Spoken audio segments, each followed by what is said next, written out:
سرایوسط تفتیشات ولایت مسکو روسیه شام 13 دکامبر سال 2022 خبر داد که شعبه تفتیشات شهر رامنسکای در رابطه با یافت شدن جسدهای سه شهروند یکی از کشورهای همسایه از جمله یک کودک 4 ساله بر اساس قسم سیم ماده 139 کد جنایی روسیه با اتهام از بی‌احتیاطی به هلاکت رسیدن بیش از 2 نفر پرونده جنایی گشوده است. داستان ولایت مسکو خبر داد که روز 13 دکامبر در یک خانه خصوصی در دهه پروتکی جسدهای 2 نفر کلانسال و یک کودک 4 ساله را به علامت‌های مرگ مجبوری پیدا کردند.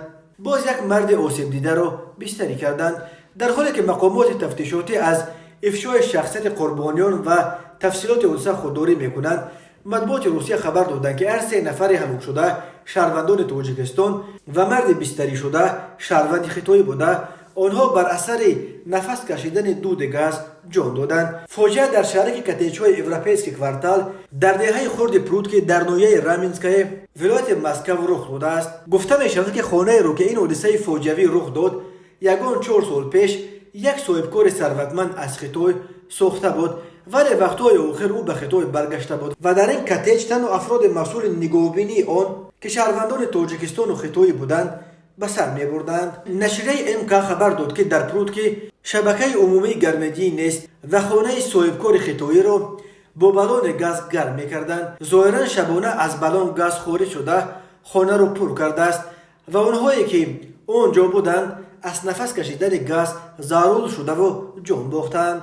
نشریه محلی چخووید خبر داد که شهروند خطای لیو چن که 40 سال داشت با وجود تاثیر گاز توانسته است به خود بیاید و به یاری تاجیلی زنگ بزند. حالا طبیبان برای نجات جان او تلاش دارند.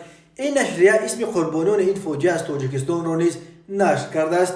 بنا به معلومات چخووید هلاک شدگان یکی دلیر 27 ساله، دومی شویره 23 ساله و طفل هلاک شده اومی گلسون 4 ساله بودند. و اما در حالی که چند رسانه هر 3 قربانی را از یک عائله دلیر و شویره را زن و شوهر و کودک غارمرگ شده را فرزند آنها میخواندند، خبرگزاری تاس با تکیه به منابع خود خبر داد که مرد تاجیک هلاک شده باعث ترجمان صاحبکار خطای کار میکرد و با زن هلاک شده ارتباط خویش و تباری نداشت. MK هم نوشته است که زن هلاک شده 40 سال داشت و مرد تاجیک 27 سال. این علاقه دومین حالت مرگ فاجعه‌ای مهاجران تاجیک در روسیه در روزهای آخر است.